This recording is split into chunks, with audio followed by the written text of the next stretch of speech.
Halo guys, lanjut lagi kita Battle to the Heaven.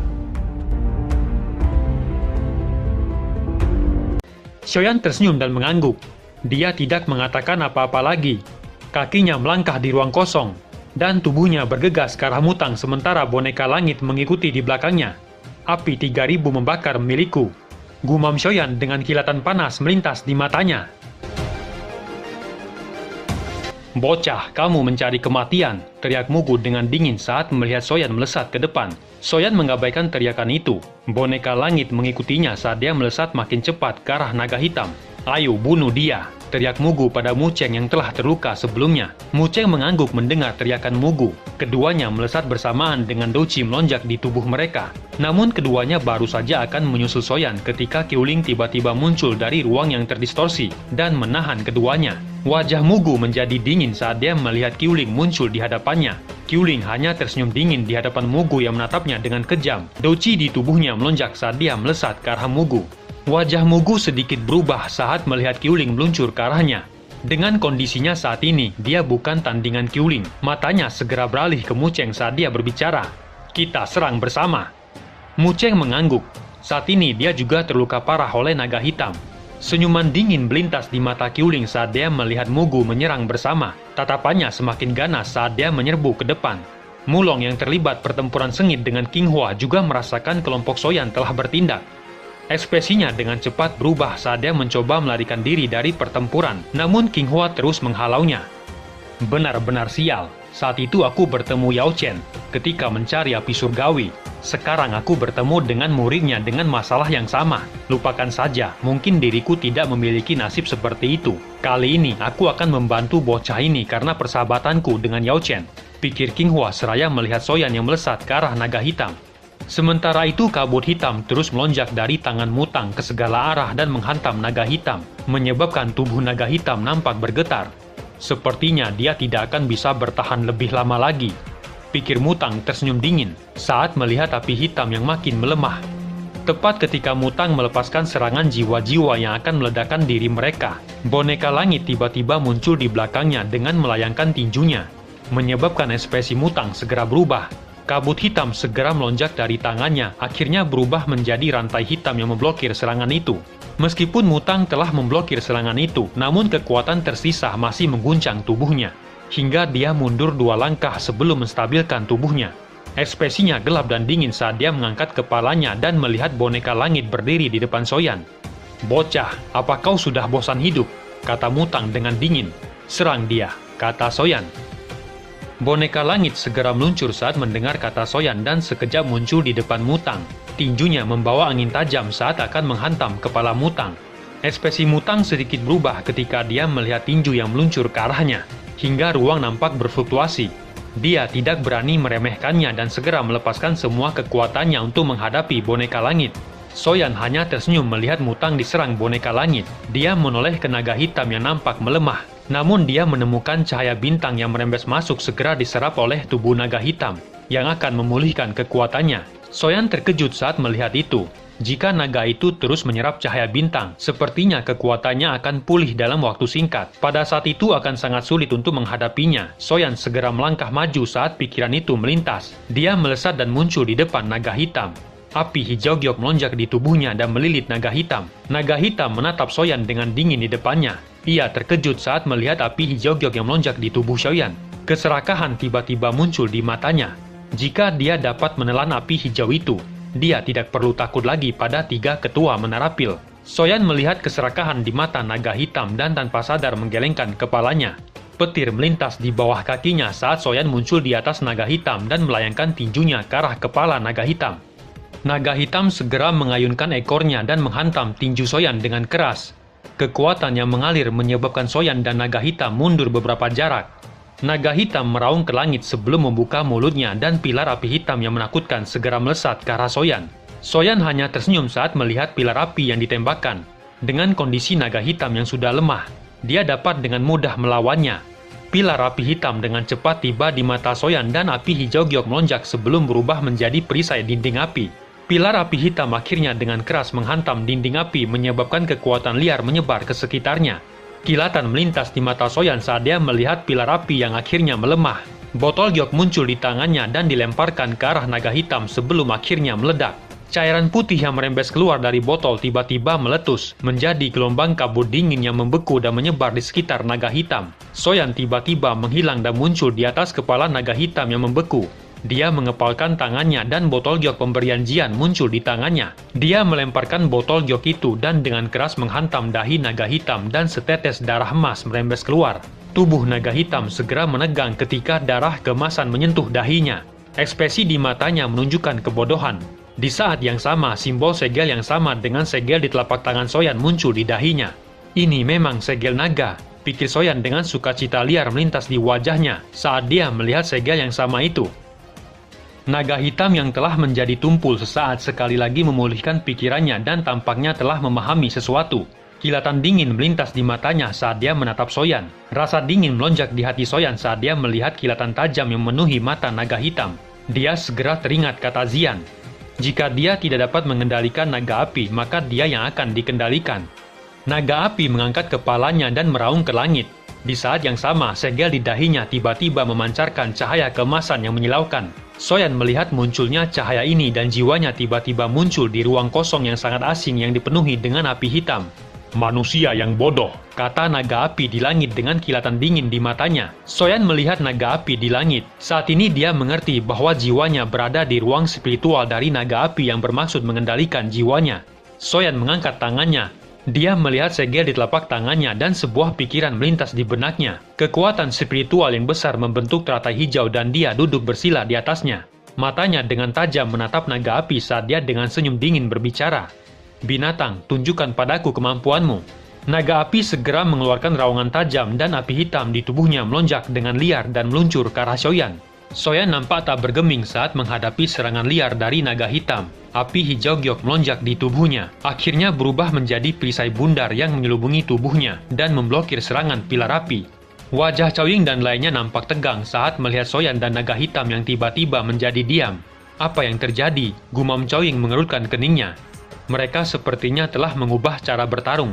Sepertinya itu adalah pertarungan jiwa, kata Dan Chen. Ekspresi Cao Ying sedikit berubah saat mendengar itu.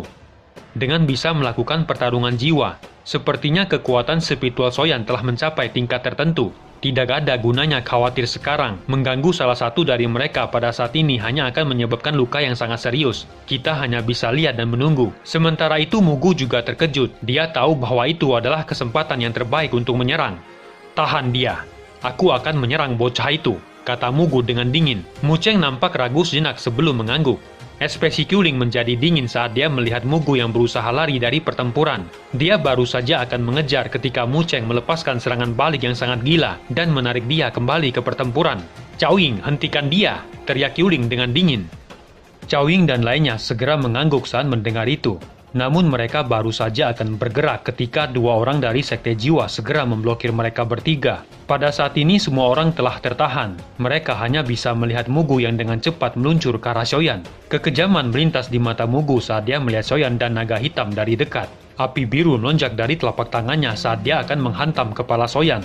Tepat ketika Mugu hendak menyerang, kekuatan yang sangat kuat tiba-tiba memotong udara dan dengan keras menghantam dada Mugu, hingga ia mundur dan memuntahkan darah. Suan Kongji, seru Mugu dengan wajah pucat. Tindakan Sekte Jiwa berlebihan. Kalian telah mengirim begitu banyak orang kali ini, kata Kongji tiba-tiba muncul dari ruang kosong. Mata Mugu tiba-tiba menyusut saat dia melihat Kongji yang muncul. Dia dengan cepat mengeluarkan batu giok dan menghancurkannya. Kekuatan spasial melonjak dan lubang hitam spasial segera muncul. Ekspresi Mu Cheng dan lainnya juga berubah saat melihat Kongji muncul. Mereka segera mengeluarkan batu giok dan menghancurkannya dan lubang hitam spasial segera muncul. Karena kalian telah datang, tinggalkan beberapa jejak, kata Kongji dengan senyum dingin melintas di wajahnya. Ketika melihat Mugu berempat dengan cepat melesat ke arah lubang spasial, dan 4 tinju yang terbentuk menghantam kelompok Mugu, hingga mereka memuntahkan darah. Tubuh mereka terhempas saat memasuki lubang spasial dan menghilang. Kongji baru saja akan berbicara ketika ekspresinya tiba-tiba berubah. Dia melihat naga api yang tubuhnya membengkak. Naga api akan segera meledak, pikir Kongji terkejut. Namun di tengah rasa terkejutnya, dia bisa merasakan bahwa naga api sepertinya tengah melepaskan semua api yang telah diselapnya selama bertahun-tahun ini. Apa yang terjadi? Pikir Kongji dengan kegembiraan melintas di matanya. Dia tiba-tiba berbalik ke tempat Soyan berada dan menemukan bahwa Soyan dan naga api yang menjadi diam. Kongji sepertinya memahami sesuatu saat melihat mereka yang diam. Ini adalah pertarungan jiwa. Anak kecil ini benar-benar terlalu berani, pikir Kongji dengan wajah serius. Sebagian tubuh naga api tiba-tiba meledak sementara Kongji merenung. Gelombang api hitam yang menakutkan dengan cepat menyebar ke sekitarnya menyebabkan bagian dalam wilayah bintang menjadi lautan api. Lautan api hitam dengan aneh nampak terbelah ketika mendekati jarak yang cukup dekat di sekitar Soyan dan meluncur ke arah yang jauh. Qiuling, bawa mereka pergi, teriak Kongji saat dia merasakan suhu yang menakutkan. Bagaimanapun naga api telah menyerap begitu banyak api selama bertahun-tahun. Kekuatan yang dilepaskannya tentu akan sangat menakutkan. Qiuling menganggukkan kepalanya dengan ekspresi muram saat mendengar itu. Dia melambaikan tangannya dan membawa mereka ke arah pintu keluar. Guru, masih ada Soyan, teriak Cao Ying. Kongji mengurutkan keningnya saat mendengar itu. Ia melihat Soyan di dalam api hitam. Api di sekitarnya nampak tidak membakar Soyan, namun suhunya yang panas bahkan menyebabkan dia tidak akan bisa bertahan lama. Aku harus dengan paksa membawanya pergi, pikir Kongji ragu sejenak sebelum muncul di atas Soyan. Dia baru saja akan bertindak ketika boneka langit muncul dan dengan kejam akan menghancurkan kepalanya. Kongji mengurutkan keningnya saat melihat itu. Dia melambaikan tangannya dan bertabrakan dengan tinju boneka langit dan memaksa boneka kembali menjauh. Dia tahu bahwa boneka itu hanya mengikuti perintah Soyan dan melindunginya. Sesaat kemudian bagian tubuh naga sekali lagi meledak. Api hitam yang menakutkan segera menyapu ke arah Kongji yang menyipitkan matanya. Jika dia pergi saat ini, kemungkinan Soyan akan mati. Kenapa kamu tidak pergi? Kamu hanya akan menunggu kematian jika kamu tinggal. Anak kecil itu terlihat agak aneh.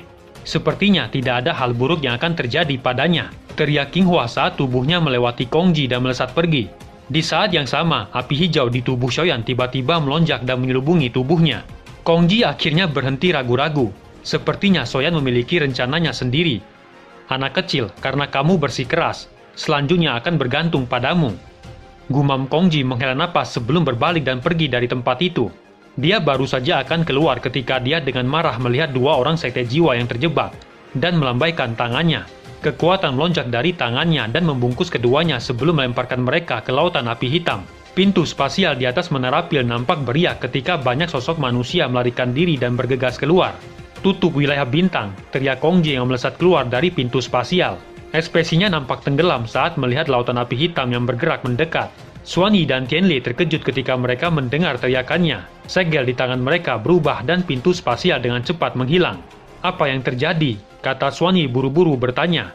Tubuh api 3000 membakar telah meledak. Semua api yang telah diserapnya selama bertahun-tahun akan tersebar. Saat ini wilayah bintang kemungkinan besar telah menjadi lautan api. Kita perlu memperkuat segelnya.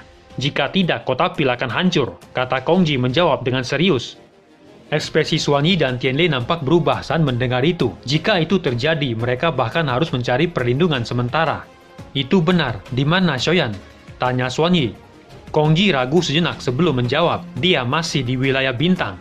Apa? Kenapa kamu tidak membawanya keluar? Kata Xuan Yi yang ekspresinya berubah saat dia berteriak dengan marah. Dia terlibat pertarungan jiwa dengan naga api. Jika aku dengan paksa menariknya pergi, kemungkinan besar dia akan terluka parah, kata Kongji menghela napas. Itu lebih baik daripada dia mati di dalam, kata Xuan Yi dengan marah. Tidak perlu cemas. Dia memiliki rencananya sendiri. Anak itu bukan orang yang sembrono, kata Tianli. Tenang, anak kecil itu memiliki sepasang api surgawi. Bahkan jika naga api meletus sepenuhnya, api itu tidak akan dapat melakukan apapun padanya dalam waktu singkat. Kita akan masuk dan membawanya keluar setelah wilayah bintang menjadi sedikit lebih tenang, kata Kongji. Aku harap kita tidak melihat tumpukan abu saat kita masuk ke dalam. Jika tidak, apa yang tidak bisa orang tua itu lakukan saat dia marah?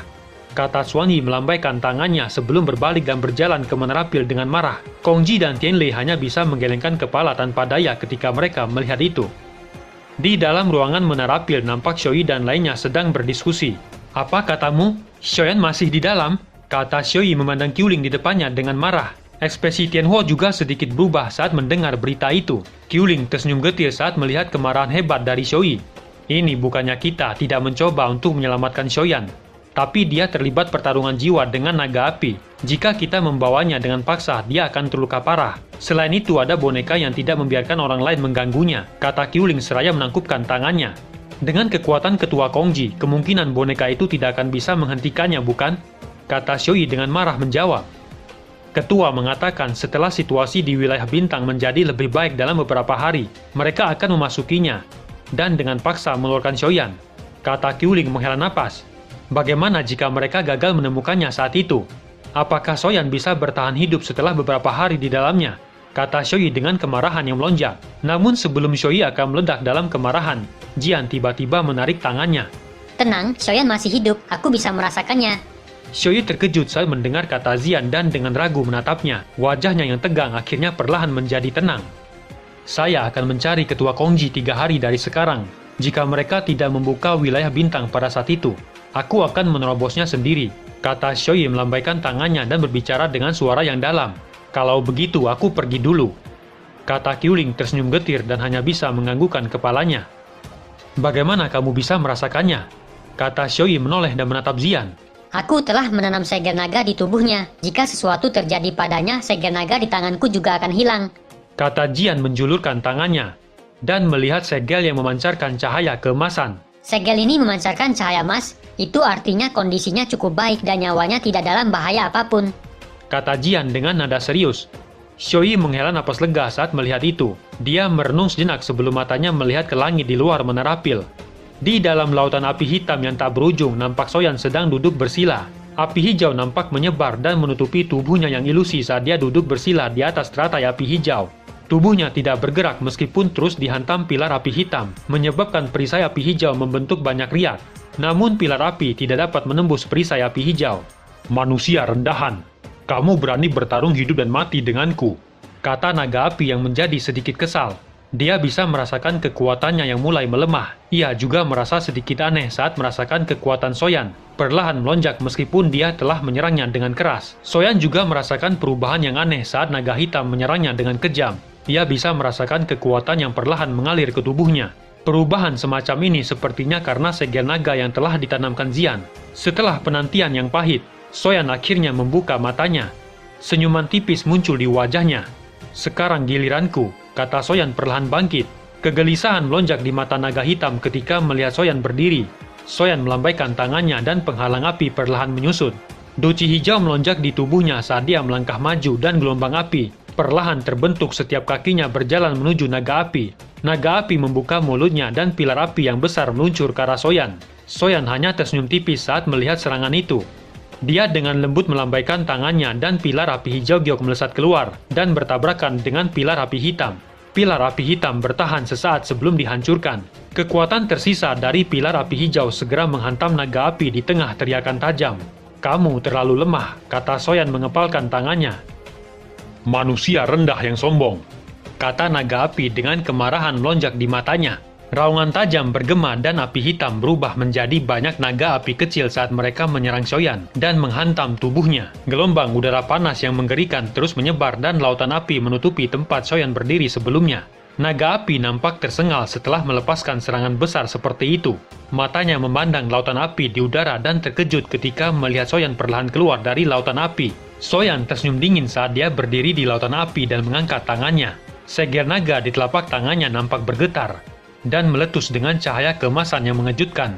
Di bawah cahaya keemasan itu, lautan api hitam di sekitarnya tampaknya telah terhisap hingga lenyap seluruhnya di telan segel. Pada saat yang sama, api hitam secara perlahan merembes keluar dari tangan Xiaoyan.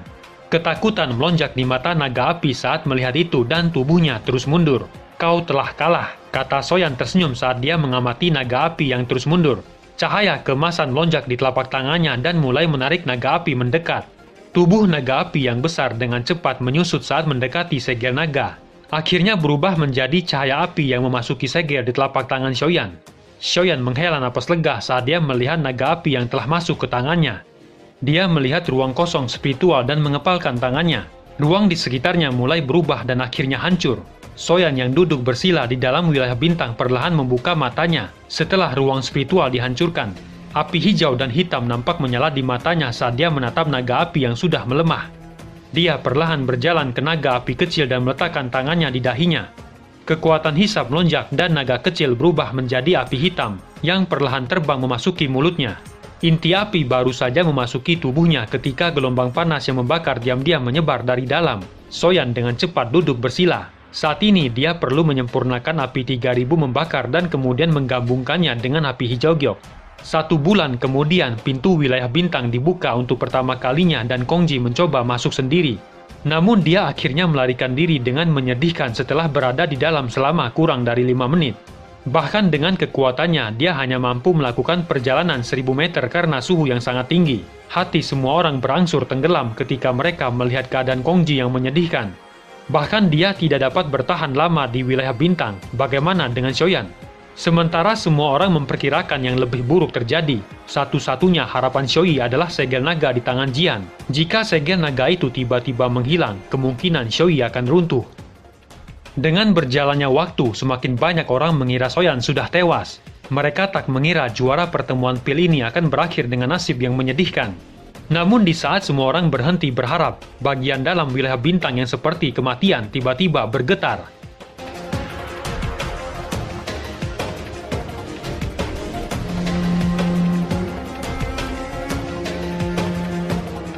Cerita pun selesai. Nantikan spoiler selanjutnya guys. Buat yang belum subrek, dibantu subrek yo guys, biar jalan terus spoilernya. Buat yang udah subrek, mudahan dilancarkan rezekinya. See you and ciao.